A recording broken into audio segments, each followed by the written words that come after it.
Good afternoon and Happy New Year. I am Afton Thomas, Associate Director for Programs at the Center for the Study of Southern Culture. For those of you unfamiliar with the center, we are located on the University of Mississippi campus in Oxford, Mississippi. The center is comprised of 3 institutes: Living Blues Magazine, the Southern Foodways Alliance, and the Southern Documentary Project. We offer 3 degree programs, a BA and MA in Southern Studies, and an MFA in Documentary Expression. The cross-disciplinary Southern Studies faculty and the undergraduate and graduate degree programs are the core of the center's work. I encourage you to learn more about us by visiting our website. Today marks the first of the South Talks this semester. South Talks is a series of events including lectures, performances, film screenings, and panel discussions that explores the interdisciplinary nature of Southern Studies. I am excited to introduce today's speaker, Anthony Siracusa. Anthony received his PhD in history from Vanderbilt. He is a historian of modern America and civic engagement professional in higher education. More specifically, he is the director of the Center for Community Engagement here at the university. Anthony is a native of Memphis, Tennessee, and prior to joining us here in Oxford, he was the assistant director of the Collaborative for Community Engagement at Colorado College. Anthony works at the intersection of the community and the academy. He has written extensively about nonviolence and the Black freedom movement, and his first book, Nonviolence Before King, The Politics of Being and the Black Freedom Struggle, the reason we are here today, will be released by UNC Press this coming June. He teaches a variety of courses on African American history, religion, and politics in addition to community-based learning courses. He also develops and administers projects and programs in partnership with communities beyond the campus to enhance student learning and strengthen community impacts. Please help me give a warm welcome to Anthony Siracusa. Thank you so much, Afton. It is just such a pleasure to be here. I'm delighted to have been invited and really look forward to spending some time with everybody today. I'm going to go ahead and pull up my PowerPoint and jump right into the presentation because I want to make good use of our time and see if we can also be sure to have some time for questions. But first, quickly, I have to make sure to thank some people. Afton, thank you for the invitation, for the wonderful structure to get started on this. The work that you and Katie and your team are doing at the center is incredible. So thank you for allowing me to be a part of it. I have to thank my undergraduate mentor, Dr. Charles W. McKinney Jr. He will be in this presentation by way of his scholarship, but he has been an early believer in this project and has supported me for almost 15 years in this work. Dr. Luther D. Ivory at Rhodes College really helped me begin to explore the Black religious intellectual tradition as an undergraduate, and I carried that work forward at Vanderbilt with Dr. Dennis C. Dickerson. Without those individuals, I wouldn't be here today and I wouldn't be able to speak on this work. So I want to just thank them from the bottom of my heart. Last but not least, in the academic realm, I have to thank Dr. Rhonda Y. Williams. She is at Vanderbilt now. She's one of the co-editors for the Justice, Power, and Politics series. And she really engaged this work in such a meaningful way and supported me in getting this book to completion. So thank you, Dr. Rhonda. And then last but not least, my wife, Natasha May, and she has been so supportive of me and her entire family as well as mine.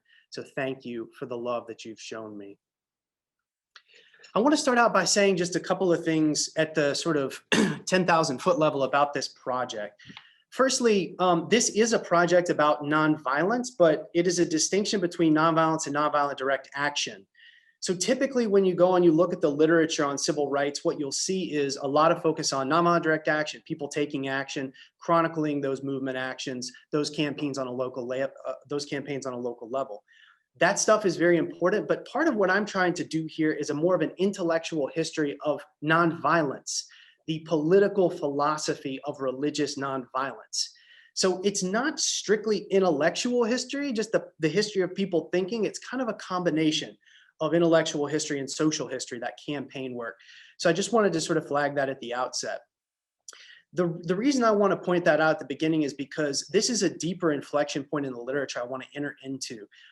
Ideas are critical to community action, because when we divorce the actions from the ideas that underpin those actions, then sometimes we can just think these are reactions instead of thoughtful, strategic approaches to how to change the world. The other piece of this is these ideas came from the religious left. And that's a thing, y'all, the religious left. If that's the first time you're hearing that term, I hope we can spend some more time talking about it. Historians have spent a lot of time over the last really generation or so talking about the religious right, and for good reason. Starting in the late 1960s and early 1970s, the United States moved into a more conservative direction, and a lot of that was ushered in by religious people on the right. But one of the things I think we've done is we've forgotten about the religious left, particularly in the 1930s, 40s, and 50s in the lead up to the movement. So this is some of where this work is coming from, and I want to flag that at the beginning. And in some basic way, and I have to credit Dr. Dickerson for this, this project is really about trying to understand, where does courage come from? What is courage? Where does it come from? And that's why I want to start with this picture here. I grew up in Memphis, where the National Civil Rights Museum is located.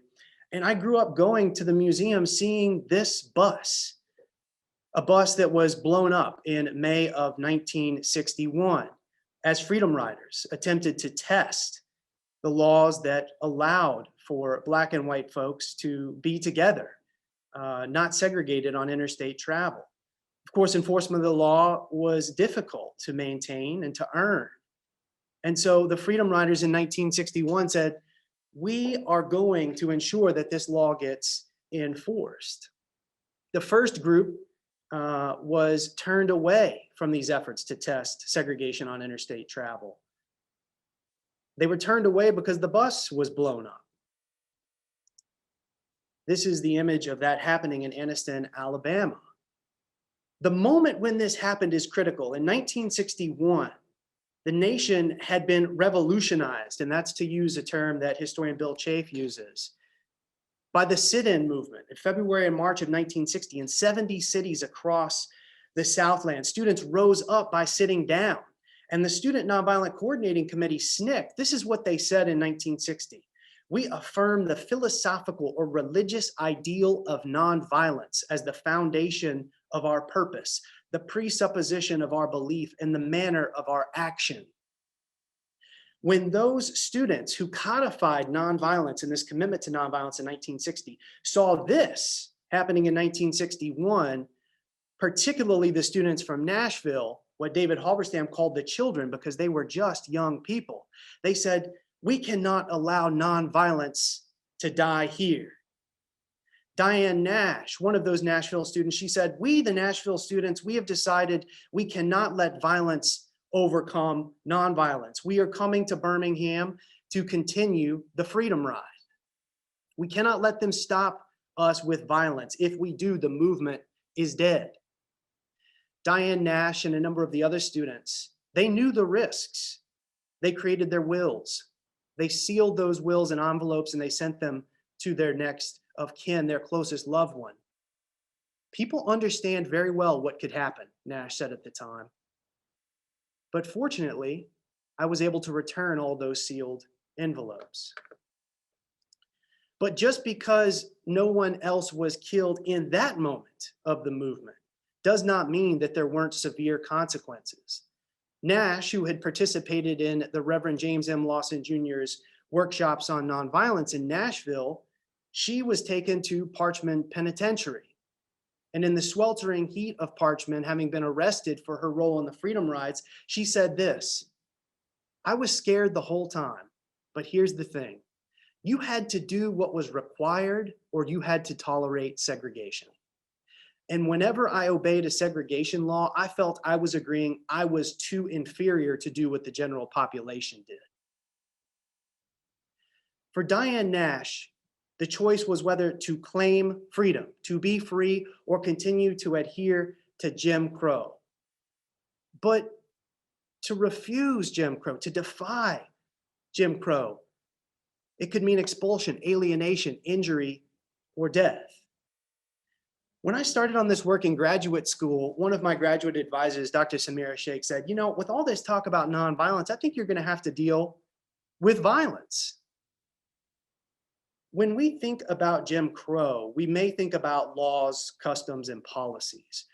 But Jim Crow was a system of political repression and social segregation that was enforced and maintained through both law and violence.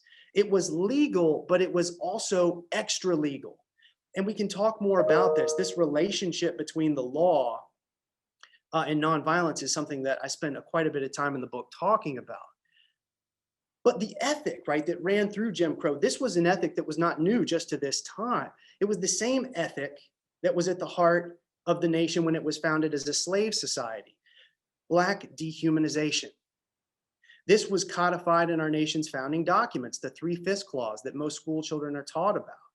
But it was carried through this ethic of Black dehumanization, the notion that Black people are not human. It was carried through into the 20th century through brutal lynching and white racial terror. At least 4,500 Black Americans were lynched in this country between 1877 and 1945. As Richard Wright has written, Black people in America were shot, hanged, maimed, lynched, and generally hounded until they were either dead or their spirits broken. The historian and sociologist Charles Payne wrote that when it came to white violence against Black people, the point was there didn't have to be a point. Black life could be snuffed out on a whim. You could be killed because some ignorant white man didn't like the color of your shirt or the way you drove a wagon.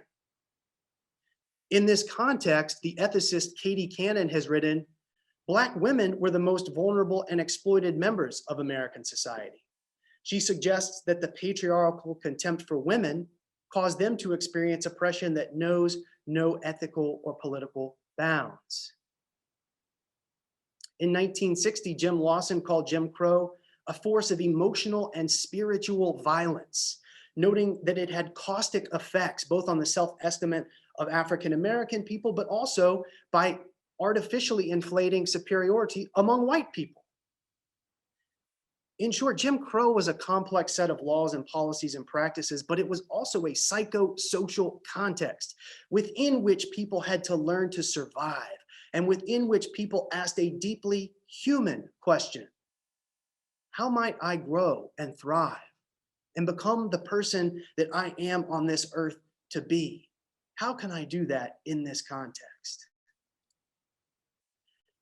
Howard Thurman, among the most important Black religious intellectuals in the history of this nation, he called this the problem of creative survival for a disinherited minority.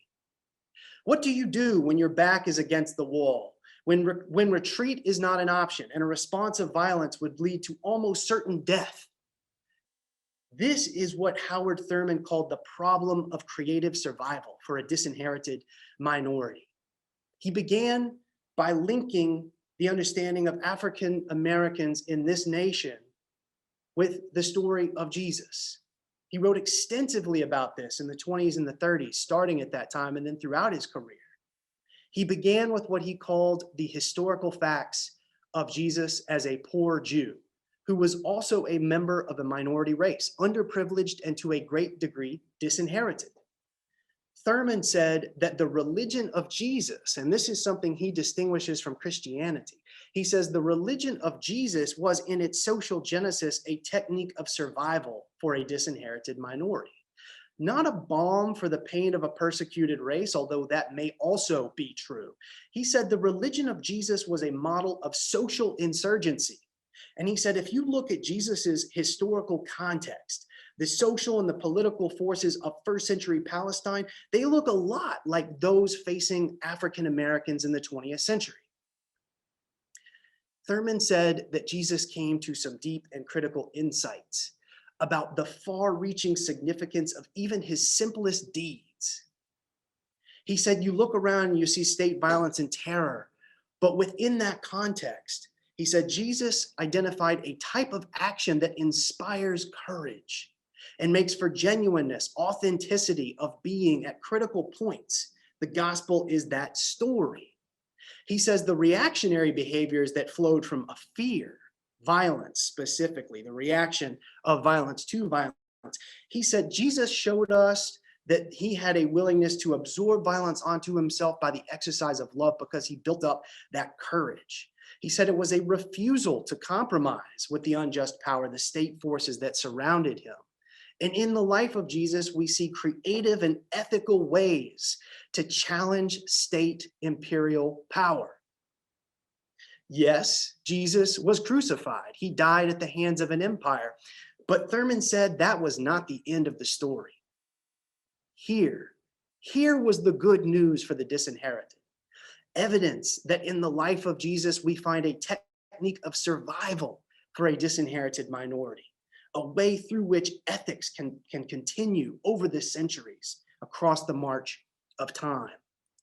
Thurman wrote, Jesus was compelled to expand the boundaries of his citizenship beyond the paltry limitations of a passing empire. He claimed the identity Son of God, and he said, my allegiance is to that cosmic force which caused the sun to shine upon Roman and Jew, free and bond. The power of that witness, that proved more durable than the passing state power and the crumbling of the Roman Empire. Jesus, Thurman said, he showed us how one could act from a place of deep security and infinite worth, and that this choice, these sets of choices, they would have historical consequences that would last well beyond a lifetime. Howard Thurman developed these ideas in Black institutional space at Howard University in Washington, D.C. He did this work with students of religion, and I talk about this in the book. Thurman essentially became the most important figure in the theological training of a generation of activists that would come to play a central role in the freedom movement. You may also be thinking, if you're familiar with some of this literature, about Benjamin Mays, and it was Benjamin Mays who was Howard Thurman's dean at Howard before Dr. Mays went down to Morehouse. Thurman made the case that change comes from within and goes out into the world. He said, yes, Jesus said this, but Leo Tolstoy picked this up in his book, The Kingdom of God is Within You, essentially making the same argument. And there was also this failed Oxford barrister living down in South Africa who made the same point, Mohandas Gandhi. This is a major point that has emerged from my research that I want to impart. So often the narrative around nonviolence in the freedom movement has been, it's about converting the other. We've got to shame a white nation into recognizing the error in its ways. They will make amends for historical atrocities through legislation and reparation, and all will be well. For the folks in this story, arguably the most important group of nonviolent activists in the decades leading up to the 60s, the goal was not primarily conversion of the other. There may have been hope for that, but the animating impulse of nonviolent action was fundamentally about making a public claim on the right to be free, stealing the courage to do so, and opening oneself to the personal transformation that took place as a result of such bold and risky action. In the process, a Jim Crow society was forced back onto its heels. White supremacists were forced to decide how to react. The burden of choice was shifted from Black people in a Jim Crow society back onto white Americans maintaining the racial caste system. I will be free. Now, what will you do? Nonviolence, this political philosophy of religious nonviolence, it was not just a reaction to white supremacy. It was not only a protest. It was a much deeper, older set of ideas and sensibilities fundamentally grounded in the right to be free, and in responding to the violence that was often provoked by these public demonstrations of freedom, in responding with mercy, kindness, and forgiveness in the face of racial terror and wanton violence. These demonstrators showed to the world as it should be. And that came from within. Being, the Spanish verb ser, to be, a verb common to every language in the world. It's the am in I am a man. It's the basic claim behind I am somebody. For Black Americans in the 50s and 60s, claiming this right to be, it required what Dr. King called the strength to love, the ability of an 18-year-old Black college student to keep a straight spine as they faced down what Howard Thurman called the hounds of hell in the streets of cities and towns across the nation.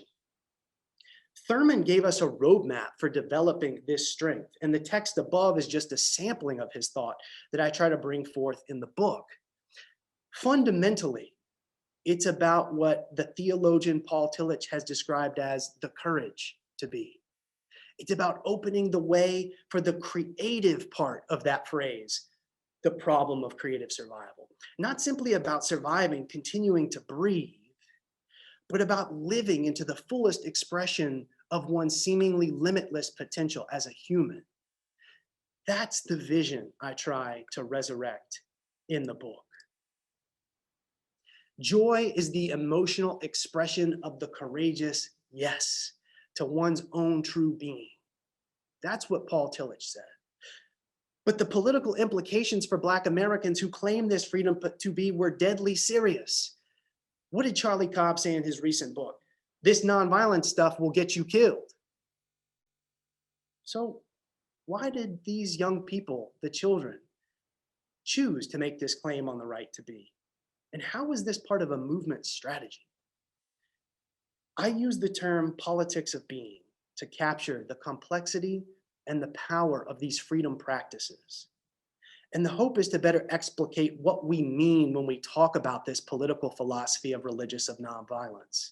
It's everywhere in the literature, but what is it and where did it come from? For a critical cohort of activists and intellectuals, this decision to take nonviolent direct action was their choice about how they would be in the world. And that choice flowed from this belief that the full flourishing of one's personality, allowing one's inner light to shine forth in the world, this was the great promise and guaranteed birthright of all human beings. The choice to be fully and freely. It was rooted in the conviction that all people deserve the opportunity to grow into the fullness of their being, that no one should shrink away from this fundamental birthright in the face of Jim Crow racism or Jane Crow sexism. Refusing cooperation with the disfiguring demands of a racist and sexist society, choosing to be fully and freely, rather than to act from behind the veil of Jim Crow. These were choices made strategically and collectively. And the effect was to force whites in a Jim Crow society to see and confront the basic humanity, the distinct and complex individual personalities of Black people in America. These ways of being often provoked violence from white bystanders.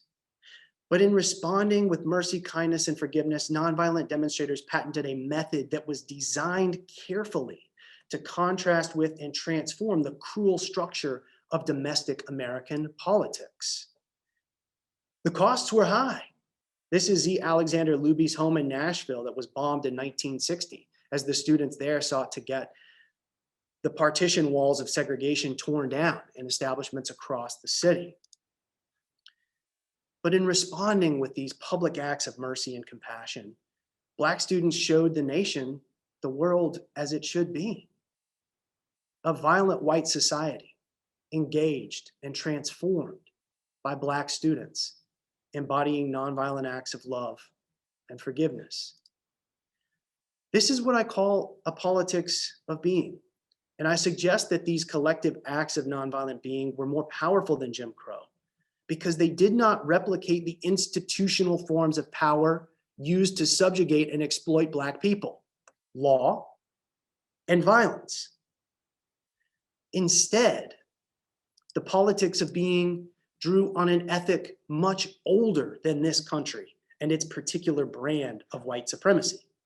One developed strategically to force Black humanity to the center of a nation founded on white superiority. To be clear, white supremacy pervaded nearly every element of American life well after slavery. It remains an ongoing feature of national life, one contested powerfully contemporaneously by the Black Lives Matter movement. But there is a cost to centering white supremacy in our understanding of Black politics, culture, and religiosity. We run the risk of suggesting that Black culture was conditioned primarily by the demands of white supremacy and reactions to this system of social control. The cost is that we paper over a deeper and more complex story, an older story of Black cultural life and experience. I suggest in the book that this tendency to center white supremacy and Jim Crow, and subsequently reactions to Jim Crow and white supremacy, has made protest ubiquitous in characterizations of nonviolence and nonviolent direct action. And indeed, you can read hundreds of books about the streetcar sit-ins, pickets, boycotts that were in fact direct action protests of white supremacy in the decades following the Civil War. But I suggest that the vision behind the politics of being, it was not simply a protest, meaning they were not only an effort to highlight and condemn white supremacy, protest defined in its most elemental form.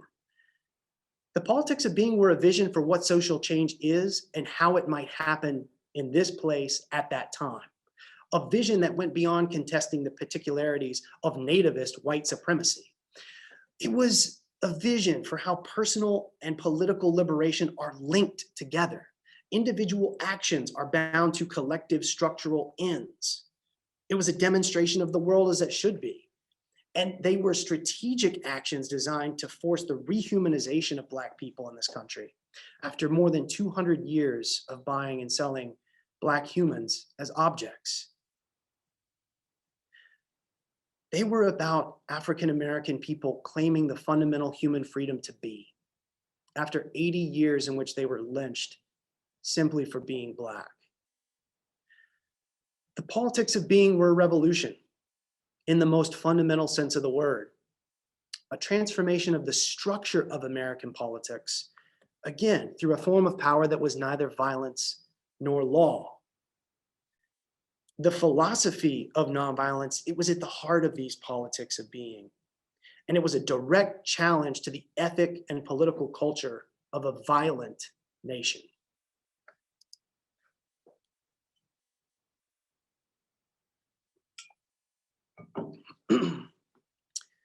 For the people in this book, defying segregation was a rejection of the external attempts to impose internal inferiority, a challenge to this ethic of Black dehumanization, a claim on the right to live into one's full human potential.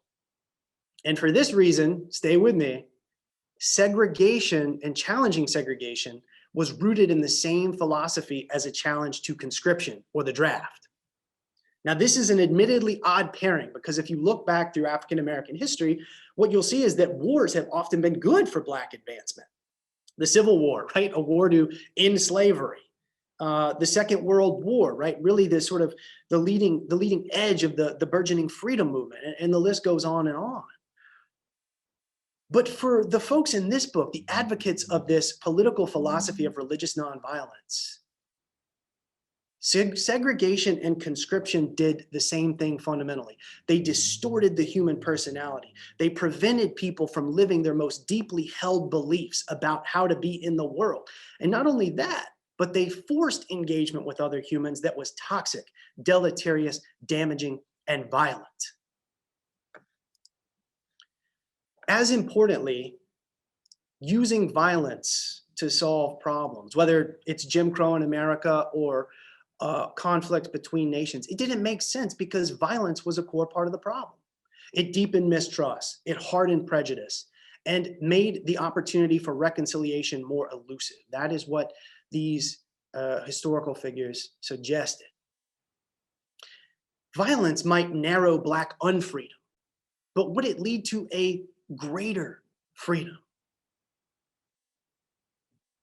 These politics of being, they were about living the highest ethical ideals for the students here of Judeo-Christian practice, but they were similar in a sense to many folks on the other side of the globe claiming their right to live in an ethical way and pointing to the Jain and Hindu religious traditions to do so.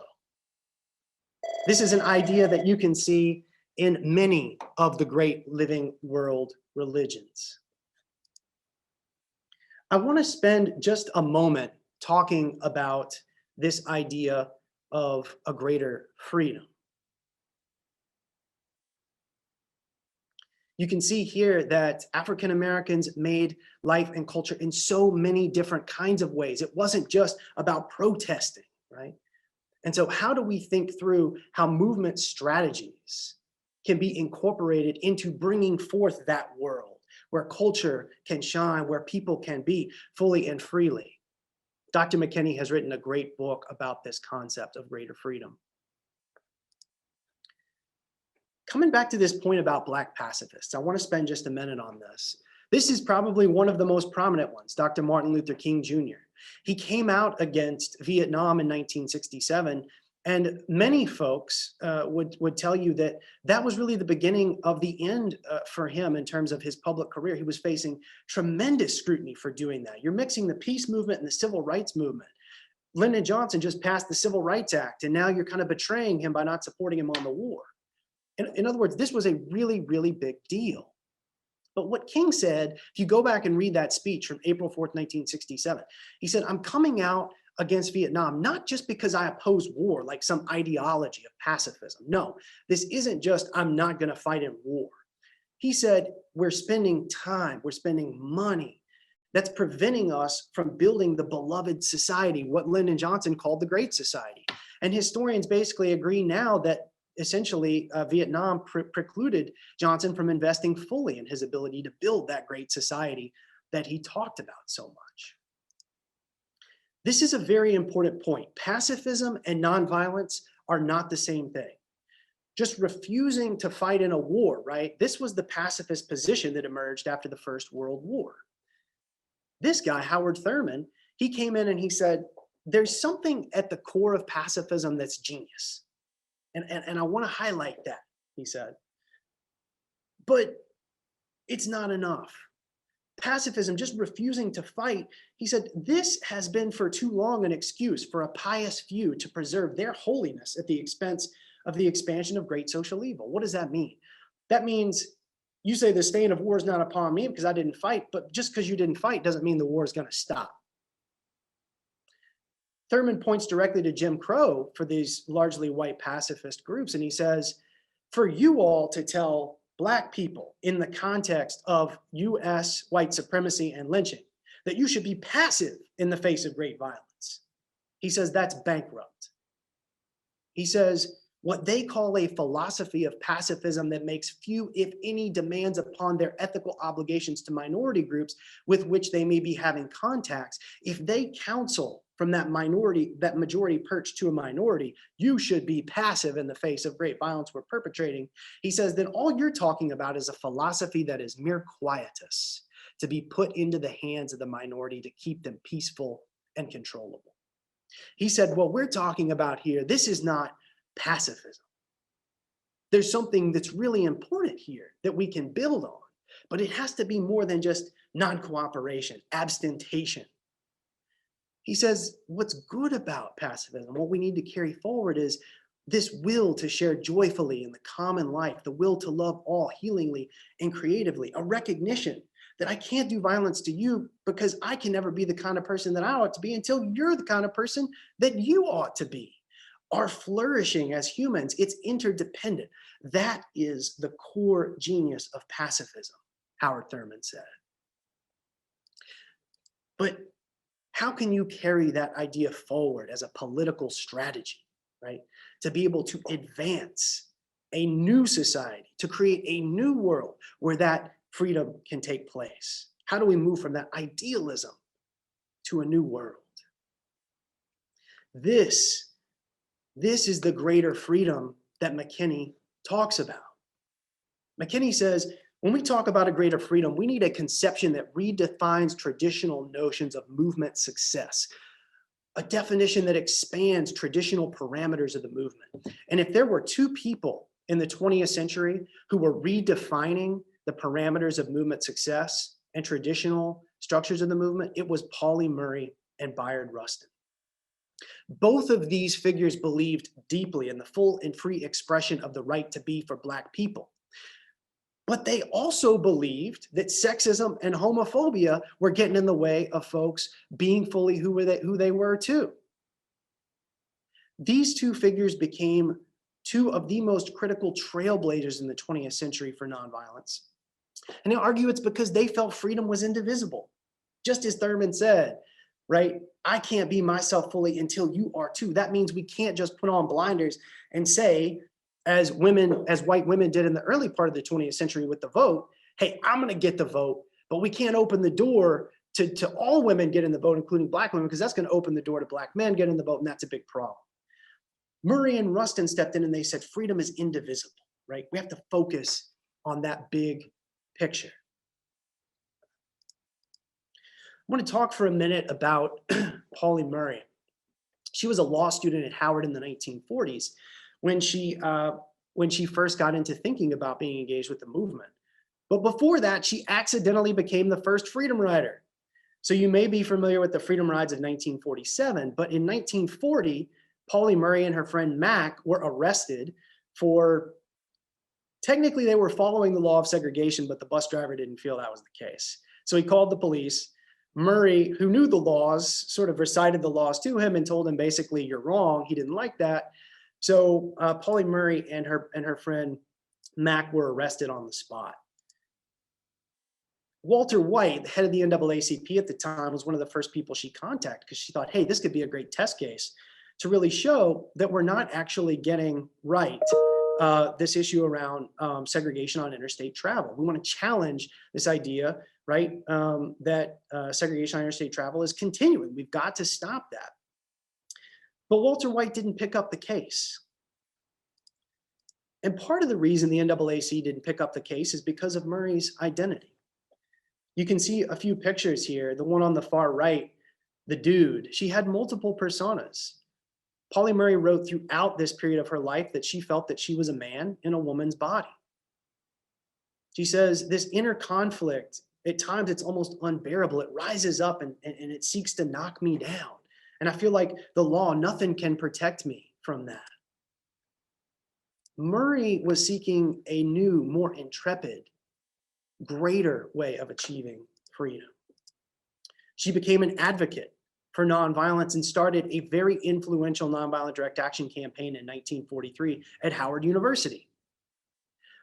The campaign, which has gotten less airtime in books than it deserves, became a national spectacle. She ended up going toe-to-toe with Howard President Mordecai Wyatt Johnson.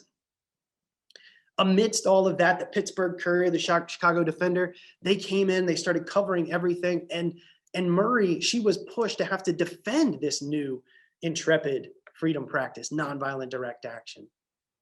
She wrote letters back and forth to her mentor at the time, Eleanor Roosevelt, and made a defense of nonviolent direct action.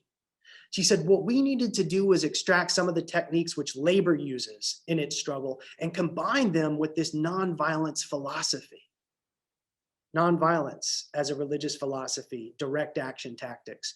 Murray became one of the first figures to begin to show forth what that might look like in the Black freedom struggle. But there was perhaps no more critical figure in building a nonviolent movement than Bayard Rustin in the 1940s. He moved us from pacifism to nonviolence in the wartime era.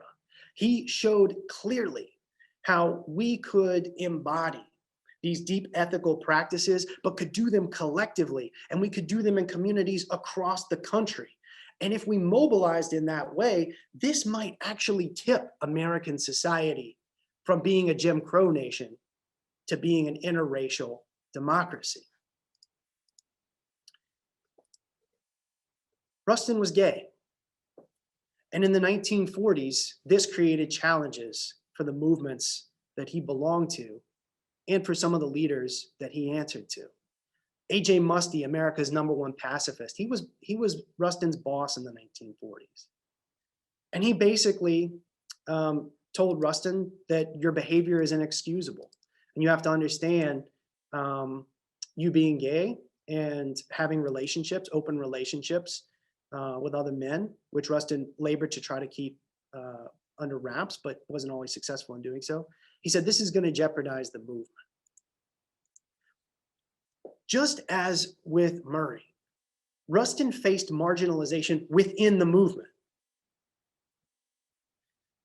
This forced these figures to think beyond just using the law, getting a law degree, practicing in courtrooms, this sort of standard practice to challenge segregation at that time. It pushed them to think more deeply about who they were as individuals and what liberation looked like, not just for them as people, but for African Americans more broadly.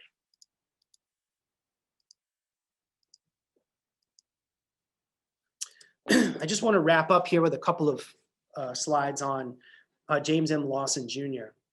The Fellowship of Reconciliation was a pacifist organization started during the First World War that basically supported all the folks that I've talked about today. Howard Thurman was on their executive committee. Paulie Murray was a member. Bayard Rustin was employed by them. And in the late 1950s, this gentleman here, James M. Lawson Jr., he became the first Southern Field Secretary for the Fellowship of Reconciliation. He built on these decades of thought, Thurman's ideas, right, about what it meant to be nonviolent, the demonstrations that were patented by Paulie Murray, the national effort to take these demonstrations to cities and towns across the country that Bayard Rustin put forward. Lawson carried all these teachings and these ideas into communities across the Southland for the first time in the late 1950s. Part of the philosophy that he shared was this. Howard Thurman, in his 1949 book, this is something Lawson told me in an interview a few years back. He said, Howard Thurman said the gospel is a survival kit for those whose backs are against the wall. You don't have any control over the hostility, but Jesus taught you have control over the way you responded to it. You do not need to respond with an eye for an eye. You could make a decision. You have the power of choice, not to imitate the evil, the hostility. Lawson argued that mastering fear was the first step in refusing to accommodate Jim Crow. And that created that courage, that initial point where you could then build on that and advance further and push both yourself and the society that you were a part of. He taught that taking those actions would often provoke violence from others. But he said to his students, you can hold fast to the highest ethical mandates of your religious sensibilities. By doing so, you become transformed in the process of engaging that crucible of racism with mercy, kindness, and forgiveness. He said, this is the serious internal alteration that also alters the social order. It comes from within and moves out into the world. Lawson taught workshops all across the South in the 1950s. From 58 to 1960, he traveled to all these communities, giving lectures, workshops, and preparing students to take nonviolent direct action. Angeline Butler was one of the people in Lawson's workshops. She said, in these workshops, what we were talking about was our future. A new phase of my life began as we addressed the truth about our place in society and how society looked at us as people. We studied Gandhi, we studied Christ and Thoreau, and then pretty soon we applied those teachings of nonviolence to Nashville's segregated society. And this is the key. She said, through those actions, we each became a one-person army, strong enough to take the lead wherever we could visualize that change was needed. 91 years old, James M. Lawson Jr. continues the fight for justice. Justice for janitors, the fight for 15, the fight for racial equity, the fight to make Black lives matter. Whoops. And for my last slide, I just want to return to Paulie Murray. Near the end of her life, her vision for liberation became inseparable from her religious identity. On January 8th, 1977, 172 years after Absalom Jones became the first Black man ordained in the Episcopal Church, Paulie Murray became the first Black woman. She was less than 5 feet tall, and she struggled to find a proper robe that would fit her, so she borrowed a choir boy's robe. Sometimes she was mistaken for being a man, and that was something that she relished. She called herself the Episcopalian, the pixie priest, getting into people's hair, raising people's blood pressure. Paulie Murray demonstrates that through these initial actions, many students found the strength to commit to a lifetime of struggle through claiming that ability to be fully and freely. They may not have changed society as dramatically as anyone would have wanted in the moment, but they contributed to a longer process of building sustainable and durable movements, movements that are inclusive and movements that take seriously, not just our identity, but how our collective identity can be enhanced when we work together to build the world today that we envision for tomorrow. Thank you so much, and I look forward to some questions.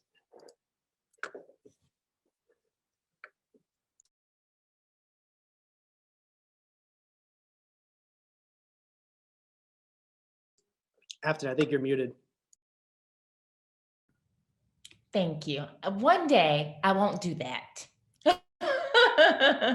Thank you very much for your presentation. You gave us much to think about, and for me, some even some new things that I didn't know. And I'm fascinated with Paulie Murray, and I will look her up. You all feel free to put some questions in the Q&A box. And while we wait for those to come in, the politics of being, I wondered if also those during the time that were white supporters and along with their Black community members, if they also understood this politics of being. Yeah, so Afton, I spend a fair amount of time talking about this, and so I'll try to keep this short. In the mid-1960s, particularly as folks came down here to Mississippi for the Freedom Summer, a lot of that infusion was white students coming from northern universities. And really, the Southern Black freedom movement before that, there were some white sympathizers and supporters, but this was largely a movement led by students, Black students, right? A lot of them at historically Black colleges and universities, but not exclusively. I think when white students came down south and kind of joined up with this, they saw the power of direct action, right? Putting pressure on the system. What did Mario Savio say about the Berkeley free speech movement? Put your body on the gears, right? Let us clog up the gears. That kind of pressure tactics through direct action is not what I'm talking about with the politics of being, right? So when you're Black in America and you claim that right to be free in segregated space, that has different implications, right, than if you're white. Now, granted, they had interracial teams in many cases that did advance this, and that was true even in the 1940s, right? But the way I talk about that is that was a demonstration of the world as it should be. They believed that those interracial demonstrations, right, should show to the nation, this is how we could do it, right? That's a little different than just folks coming down here and kind of wanting to join the movement, put pressure on the system, right? And I think that some of those experiences and the way the movement turned in the mid-60s came from being a little bit divorced of those earlier experiences led primarily by Black students that I'm talking about in the early 60s. Does that make sense, Afton? Okay. Yes, thank you. Thank you. We have a question. Let's see. This question is from Sue Gauthier. Sorry, Sue, if I butchered that. Was there a class, professor, book, or person who got you interested in your topic, which led you to your book? Yeah. Really growing up in Memphis and feeling like the ghost of Dr. King kind of hung around the city in a way that nobody really explained to me. I mean, coming up, I learned that he'd been assassinated there. And so when I went to college, I wanted to make sense of that. And so my basic question was, what was Dr. King doing in Memphis in 1968 when he was assassinated? And what I learned was that this guy, James Lawson, had invited him to come there. And so then I was like, well, who's this guy, James Lawson? And then I learned that Lawson persuaded King to come to Memphis against the advice of most of his other close advisors. And I'm like, well, what's going on here? How does this one guy get King to come down, ultimately to meet his fate? And I began to tumble down the rabbit hole of this history of nonviolence. And I realized it had not been adequately talked about in the literature. Let me be clear, it's everywhere. Any book you read about nonviolence, about the Black freedom movement, you'll see nonviolence, nonviolent direct action. well, we haven't done this sort of deeper, what I'd call an intellectual lineage, right? The deeper sort of archaeological excavation of these ideas. And Dr. McKinney was just so supportive from day one, for me to pursue this topic. And it was Dr. Ivory and Dr. McKinney who said, you need to start looking at this guy, Howard Thurman. Dr. McKinney had gone to Morehouse, where Howard Thurman had gone as well. And he said, I think there's something to Thurman. And boom, I was kind of off to the races. Did an honors thesis there, and then carried it forward with my MA and PhD at Vandy. Thank you, Sue. We have a question from Arthur Tarty. How did some of those religious leaders handle the politics within their denomination church conference? Oh, that's a great question. Thank you, Arthur, for being here so much. So one of the things I should point out, like the Fellowship of Reconciliation, so that's not any one religious body or entity. It was an ecumenical group, right? So you had Unitarians, you had Baptists, you had Congregationalists, you had Methodists, you had Episcopalians. The same was true for like A. Philip Randolph's March on Washington network. So the reason I say that is because all of this work was controversial just to varying degrees within their denominations and even within their specific congregations. But they led out, right, by joining these ecumenical groups to try to unite from a lot of different religious traditions to create collective mobilization. They could draw on those church networks, right? They could get people mobilized through those networks. They could build on those ideas. And to some degree, they didn't have to rely exclusively on their congregations for this work. Now, that being said, a lot of times it would flow the other way. So the March on Washington movement would say, hey, we've got, St. Andrew's CME Church, we should focus on getting a local direct action campaign through that congregation.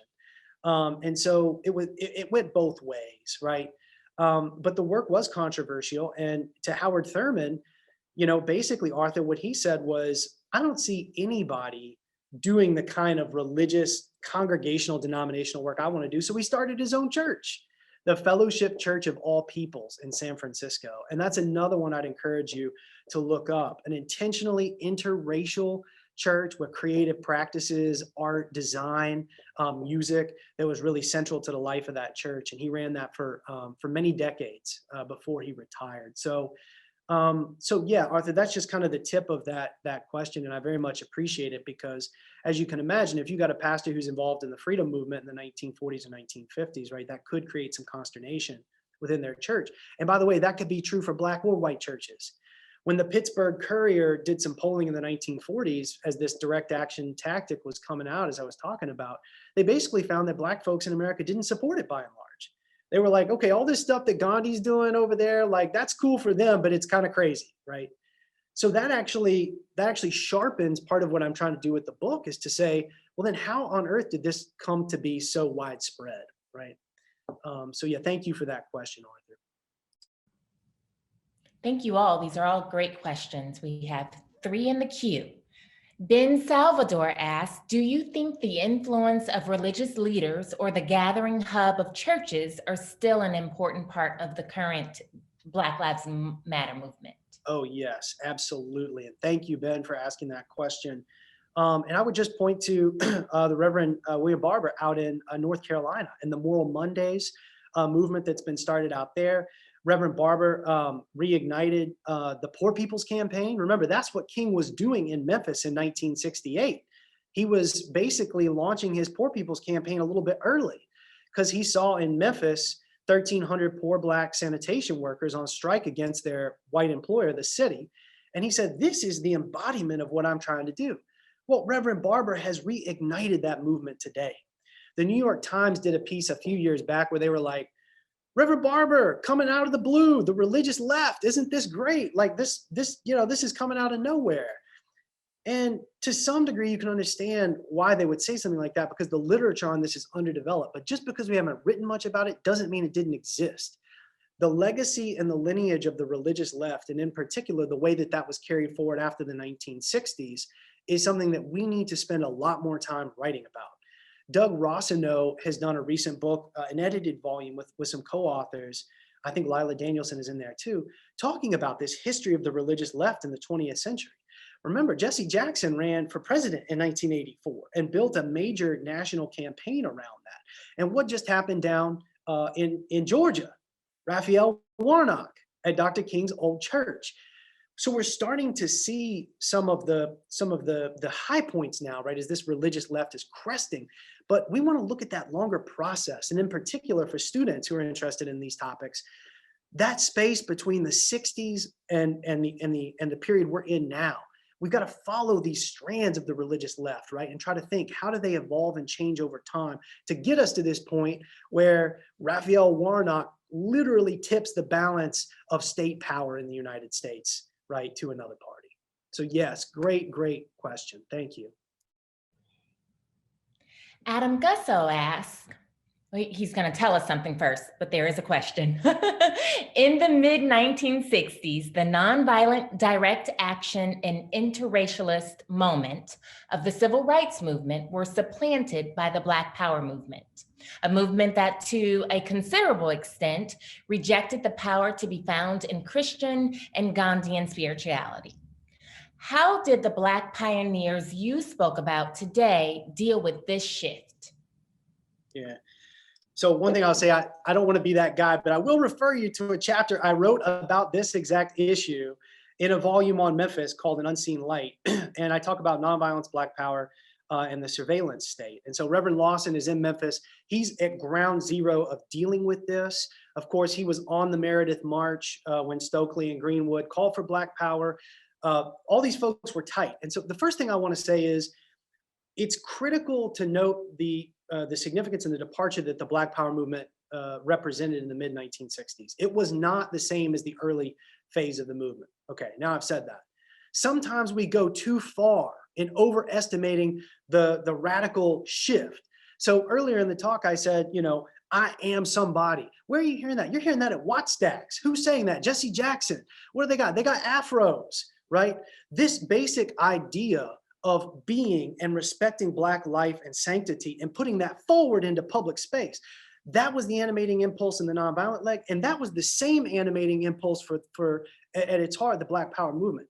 If you look at the literature, you look at some of these folks, they will probably agree with you on that. Where some of the departures are going to come, right, is the role of armed self-defense and revolutionary violence. And let's be clear about a couple of things. Armed self-defense has been and continues to be a critical component of Black life in America. It's been true for a long, long time. In terms of revolutionary violence, right, that is a tactic. If you talk to someone like Jim Lawson, what he would say is, I mean, what are we talking about here? You're going to violently overthrow the United States?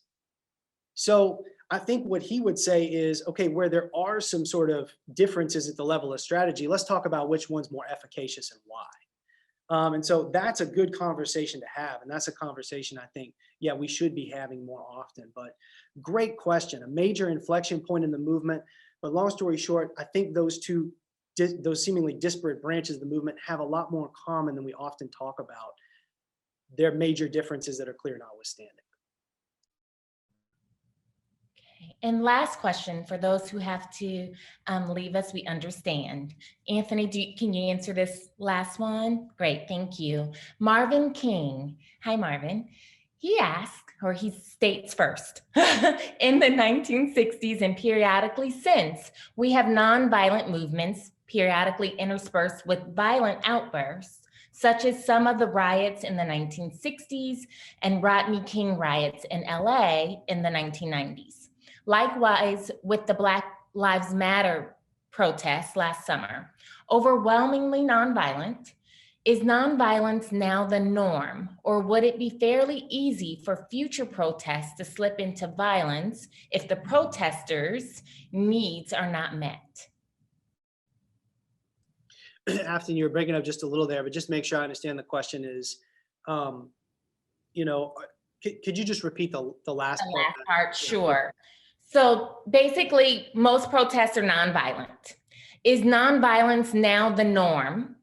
Or would it be fairly easy for future protests to slip into violence if the protesters' needs are not met? Yeah. Well, thank you, Dr. King, for that message, and thanks for being here. And big fan of yours, and everybody, thank you for being on the call and asking questions, because I know we won't have much time after this. I have a whole section of things that I didn't talk about, but these are sort of major problems when considering nonviolence. So one of the operating assumptions, I think, when people talk about nonviolence is it only works in a democratic state. meaning there's a system of checks and balances, accountability, laws that can be enforced. You've got police, right? We've got this set of documents that says everybody has, the right to life, liberty, and the pursuit of happiness. Therefore, police sort of protect all that, right? And so there is this kind of discussion about nonviolence becoming more of a norm in democratic societies. And I'm sure a lot of the political science literature, kind of tilts that way, right? I think that that's probably true. And I think you can probably see that sort of in contexts, across the way. I think it's important to make a distinction between property destruction and violence. Sometimes we experience some slippage in some of these terminologies, right? Is that violent, right? And so some of that has to do with a strategy. If you set somebody's building on fire, is that unethical? We can debate that question, right? Strategically, is that going to help you achieve your goals? Probably not, right? Within this context, because of the way those sort of violent, destructive acts are perceived within our context. One of the things I want to say about the politics of being is that this was basically a creative genius insight within the moment of segregation. This is the historical contingency. So this is not me saying these politics of being will work everywhere for all times in all circumstances. It was about Black folks saying, wow, okay, so we're restricted from being in these spaces. We've got a deep desire to be free. We're going to implant ourselves in these spaces and in the process challenge the system. That was strategic, it was thought out, and it took decades, frankly, to figure that out, okay? It didn't just happen sort of overnight. So I think when we talk about kind of nonviolence, capital N, or nonviolent direct action sort of writ large in sort of democratic contexts, yes, it may be trending towards a norm. But in this case, right, that's why I didn't just talk about nonviolence, non-direct action. This is a particular kind of phenomena in this country that really revolutionized the nation. That all being said, I remain deeply interested in nonviolent movements around the world, and what's been happening in Hong Kong is something we're going to spend a lot of time studying for many decades. Anthony, in your book, do you go into those decades-long strategy sessions and talk about that and how Yes. that unfolded? Yes, Afton, and it's hard to collapse a 300-page book into a 30-minute talk, but yeah, I mean, and this starts basically in the 1920s here in the South. So we start with interracial meetings at Fisk, Lemoyne College, in Memphis, meetings down in Birmingham. And you got to remember, if you're having interracial strategy meetings in the 1920s in the South, they will just kill you. So yes, I tell that history and sort of chronicle that from the 20s, 30s, 40s, 50s, and really talk about how in the early 20s, because it was so hard to organize interracially in the South and for Black folks to organize in these ways, a lot of the work, intellectual and otherwise, happened outside of the South. And then slowly but surely they began to move into Southern communities. And that's what that map I showed you with Lawson.